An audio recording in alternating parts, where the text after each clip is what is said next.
Welcome back to part two of my viewer comments regarding the French food industry basically altogether, as well as the US food industry, but mostly focusing on French versus US supermarkets comments. But we had a lot of general comments too that were just so good, I couldn't delete them all. So I want to use this small series, this part two, and a couple more parts after this to really fully get into it and address it. And I'll just post these daily until we're done, rather than dumping a 2-hour video on you. All right, let's get started. This is something at Frederick, TAWFIQ, said, "Hi from the south of France. First, the prices you see on products in France include the VAT. Whereas in the USA, from my understanding, the VAT is added to the price." And I'm thinking that means whatever the sales tax is, the tax is on that food when you pay your bill at the cashier. Yes, you are right about that. Our sales tax is calculated at the end when we buy something. So if you see $4.99 on a product, a pound, or just on the product itself as a whole, when you get to the cash register, you have to, they add the sales tax at the end. So you see it when you get when they tally the whole bill. That's when you see the added tax on there. The tax rate, and county-wide, the regions inside the states, a lot of counties will add a cent or a quarter cent or a little bit to that state income, or to that state sales tax, to push forward county initiatives like for education or for other things. My rate here, where I live in North Carolina, is a 7.25% rate. So the total at the end of the day, if I had $100 bill, if my bill was exactly $100, I would be paying $107.25. So I think, yeah. I taught English, not math. At Frederick goes on to say, second, the quality of the meat in France and in Europe is much better, because in Europe it is forbidden to inject hormones in the cattle to gain weight, like estrogens and progesterone, so that they gain weight faster. In Europe, we let them grow naturally.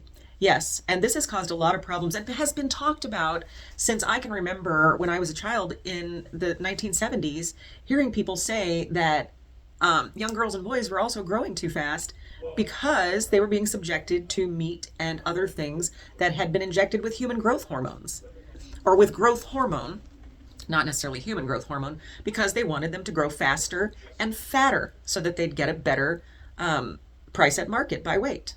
Frederick goes on to say, the third point is the shopping habits. Most French families shop once a week at the nearest supermarkets or the weekly producers markets. Usually the people in the center of big cities go to nearby groceries, but even then they go to big supermarkets at least weekly because the prices are much cheaper than local groceries. We go to local groceries when we forget to buy something from the supermarket. The baker is the main shop visited on a daily or every other day to have French bread and a croissant on Saturdays or Sundays. That's another fallacy some of my French acquaintances have been telling me, is that no, we don't all eat a baguette every single day. Some people buy a baguette for the whole family every single day and take it home. But for the most part, people tend to save their croissants and baguettes and those other things for the weekend, for treats, not as an everyday occurrence. Okay, so someone at Mikltov, Mikltov, said that strawberry season is from April and May to September. They say there's a lot of strawberry varieties that aren't ripe at the same time, which I find interesting because I don't know of that anywhere here in local strawberry growers. The big giant strawberry factory farms do have strawberries year round, but I don't think they're varying varieties very much. And I think that they're farmed in big factory farms and shipped, so they're not as good. We do have a local strawberry farm here, and strawberry season on that, and it's a local organic farm. Their growing season for strawberries here, depending on the weather and how the spring goes, is April and May. And then after that, other fruits start being utilized, and that's the end of strawberry season. So here, where we live, I don't know about the rest of the U.S., but where we live, if you see strawberries in the grocery store after May or June, at the very latest, you're getting them shipped from somewhere else. Mikltov says also there's a lot of fruits and vegetables we import from Spain and Italy. Either it is cheaper or it's off season. I was talking about having heard that some milk and eggs don't have to go in coolers. Like in the US, all of our eggs are behind glass in a cooler because they're washed. When they are grown, chickens are grown on factory farms, eggs are laid on factory farms, and then they either chemically wash them to make their shells look nice and bright and shiny, because apparently people don't like to see chicken poop or dirt on an egg shell. So oftentimes that means that the protective outer coating of the egg is taken away, and so you have to refrigerate them to keep them from spoiling. Whereas French local growers don't wash the eggs. They let them to keep their protective membrane. They let them grow naturally. They're chickens. They let them lay naturally, and so they don't have to be refrigerated.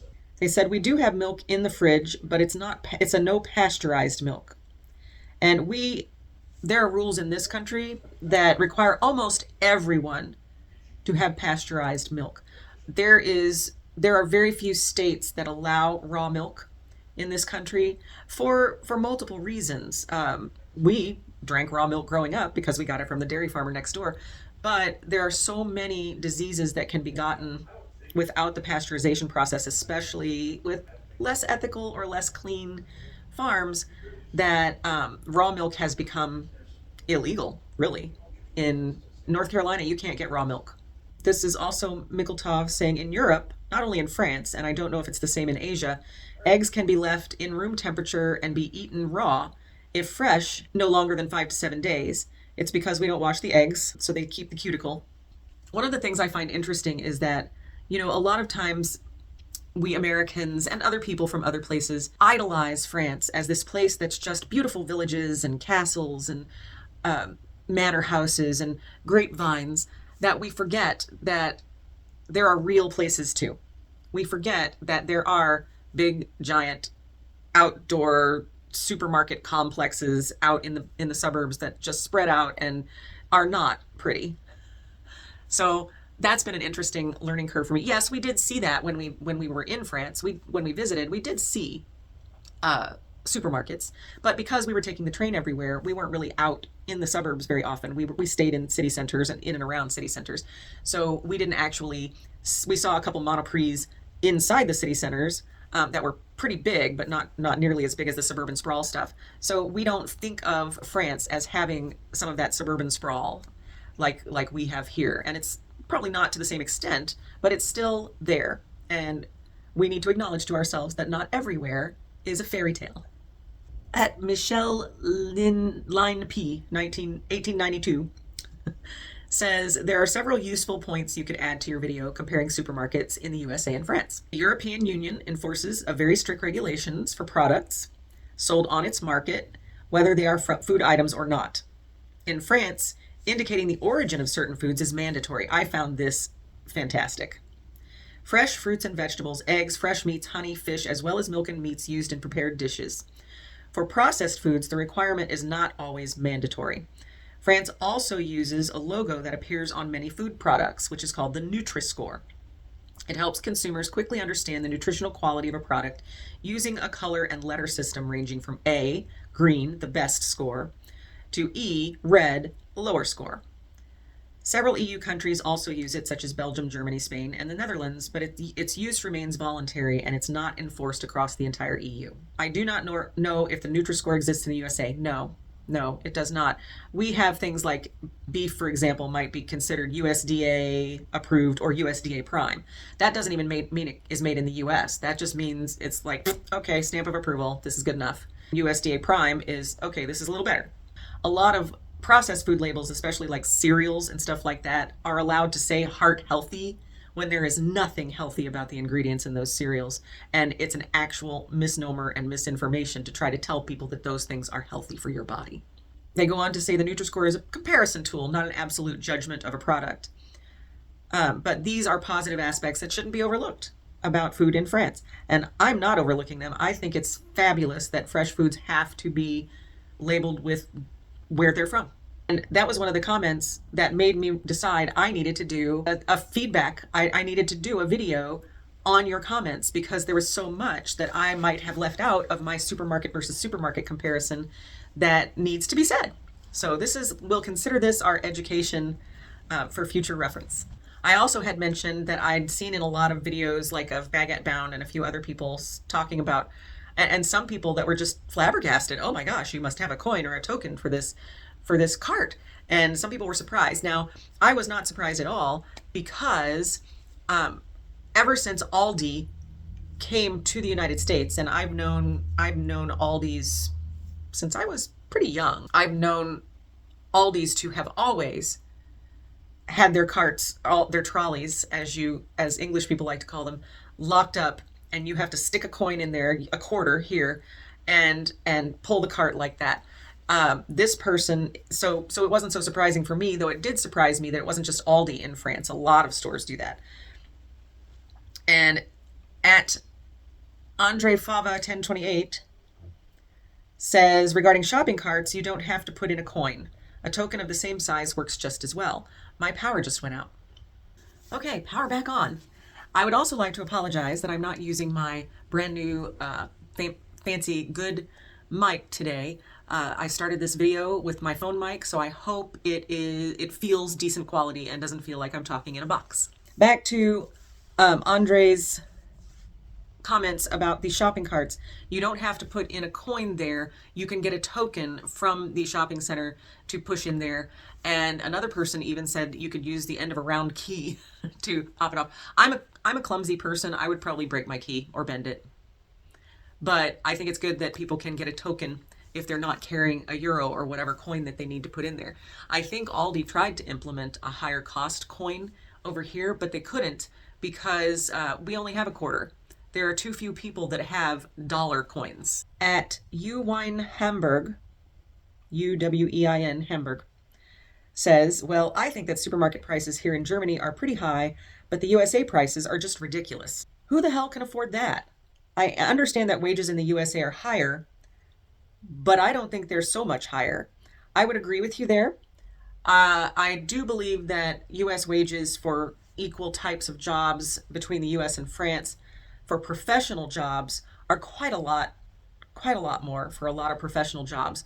However, for hospitality jobs or lower income jobs, our employees actually get paid less. The minimum wage in this country is still, I believe, $7.25 an hour.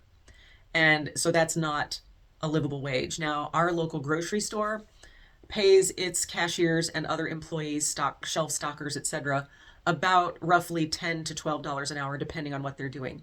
Again, not fab. That's why most low-income people who have these kind of working class jobs have to have 2 or 3 jobs just to keep the lights on and food on the table. And part of that is because food is too expensive. I thanked this person for the comment, and I said wages for the average Joe here in the US are not so high.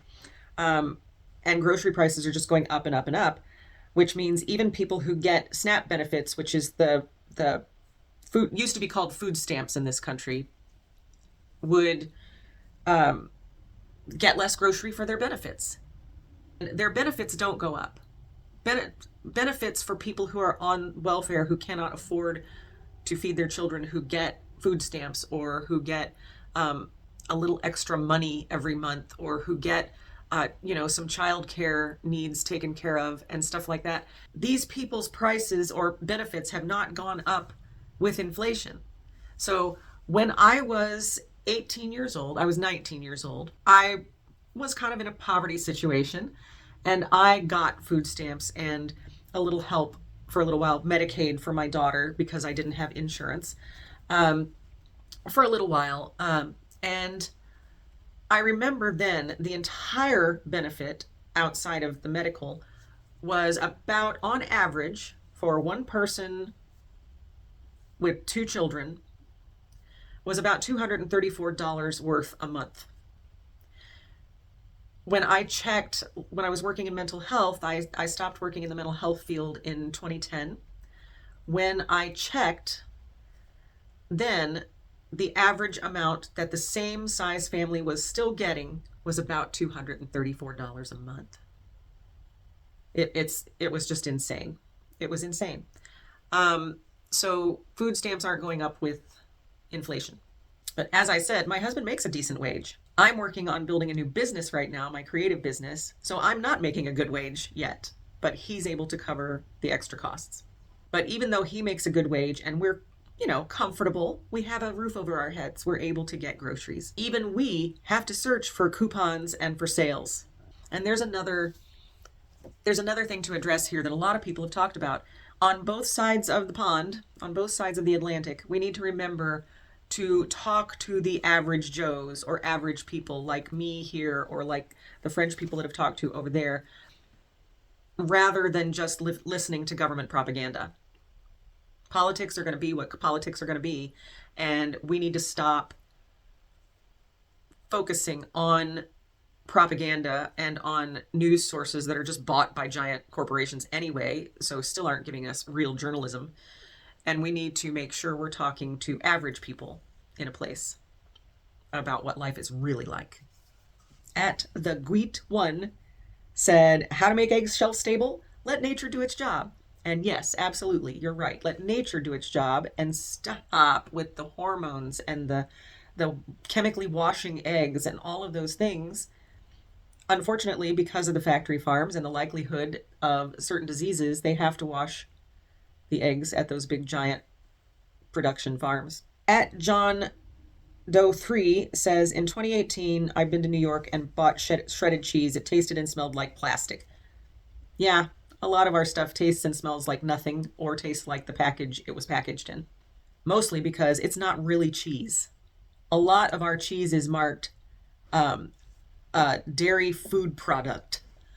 So you can bet that it's not actual cheese. Like hamburger cheese slices, they're not cheese, they're marked dairy food product. And he goes on to say, for variety, it depends on the aisles, but usually when the US has more variety, it concerns bad food for your health. And that's true too.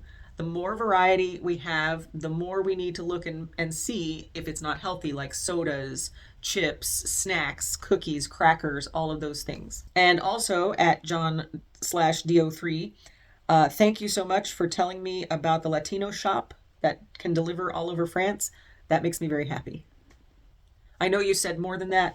I've addressed some of that with other comments, so I did want to thank you for the store names, though, the Latino shop. At Mr. Jean Vietnam says, I am French. Cattle in France are also imported from Europe, but in Europe there is a law that prohibits feeding GMO feed to livestock.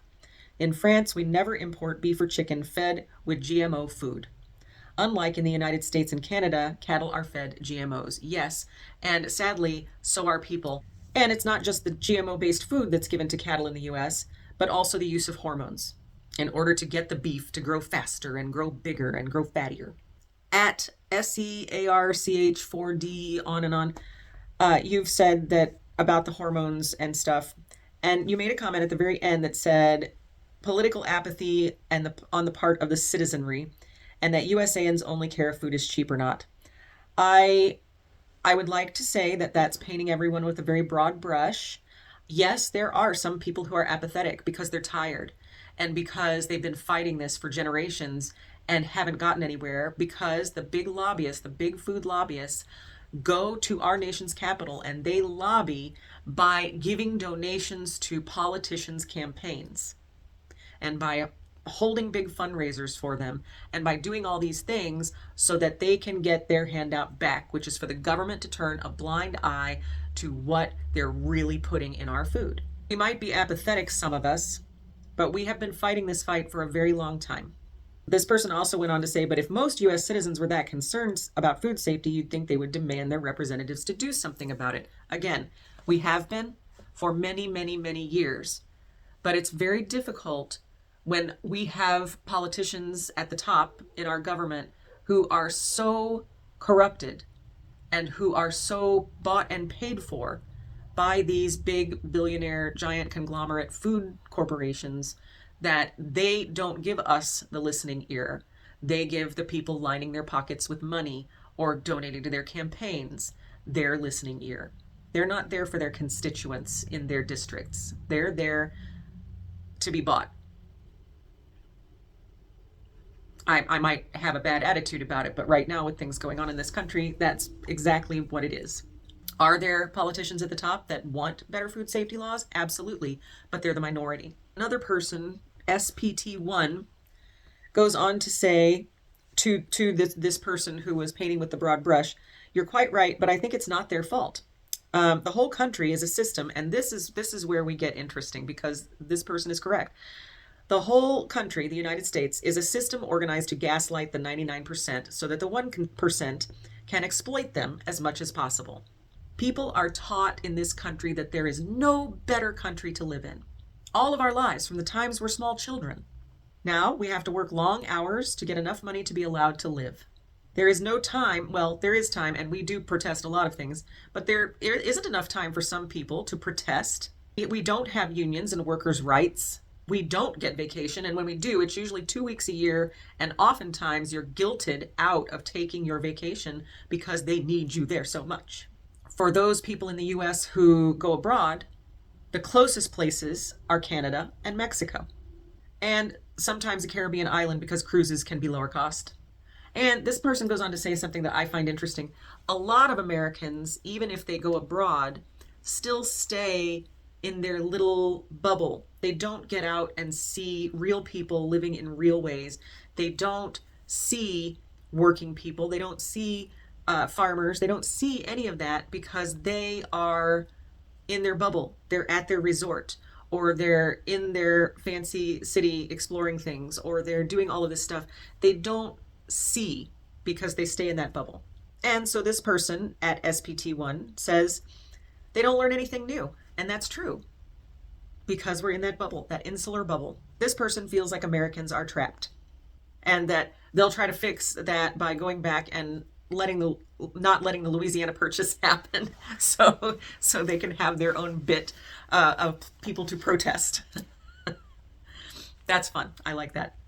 That was one thing that my husband and I really wanted to do when we traveled abroad for the very first time in our lives, to France and Italy, is we wanted to get to know more than just the tourist sites. Yes, we did want to go to Paris and see the Eiffel Tower and the Musée d'Orsay, which was amazing, and all of these things. But that does keep you in your little insular tourist trap. It also does another thing. It makes you think that the prices you're paying for meals are the same prices as the prices that people living there are paying because you're paying tourist prices. So we got into the bit where we thought, somebody tried to tell me in another, under another video in another thread that we were just choosing France because we had looked at every other country and France was the easiest and had better healthcare. And that is not the case. We did not look at France first because we thought we would not be able to afford to live here, because all we see is the insular stuff. All we see is the fancy Emily in Paris silliness, or the movies where people go for this big romantic experience and dine out at these beautiful restaurants with lovely wine and china and fancy foods. And when you're on vacation, you want to try some of those places too, so you pay higher than you would if you lived somewhere and knew the good places to go for a moderately priced food, or the good grocery stores to go to, because when you're vacationing, you're not buying groceries very often. We did a couple times and it was eye-opening. When we were in Annecy, we decided we weren't going to eat out that evening. We'd had a large lunchtime meal, so we decided to find the grocery store, which took us forever. And then we bought charcuterie and cheese, and then went at last minute to a local pâtissière that was getting ready to close but hadn't closed quite yet, and got a little bit of dessert to take back to our little Airbnb and have a little spread. We probably paid for that whole little spread of charcuterie and cheese and crackers and dessert and a bottle of wine, probably paid under 30 euro. And it was nice. I mean, it was nice. It was fancy without the money. And that's when we thought, oh, well, maybe it wouldn't be over expensive for us to live here one day. We didn't know that until we started really investigating costs and cost of living and the various different stuff, which is one of the things I'm doing now to inform myself and other people that yes, indeed, we can afford to live in France as long as we budget properly and as long as we're continuing to make enough income to be able to do so.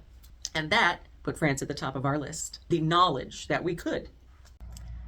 Thanks for being here for part 2 of my viewer feedback for supermarkets. There will be a part 3, maybe a part 4, not sure how long the rest of the cuts are. But I just really wanted to dive deep into this because I got so much great viewer feedback from French people and US people all alike talking about the differences between our supermarkets and their supermarkets and food in general and how it's treated in both countries. So I hope you enjoyed this. Please don't forget to hit that like button, the thumbs up, and subscribe to my channel if you haven't already. It really does help me in the algorithms, and I can't wait to see you again.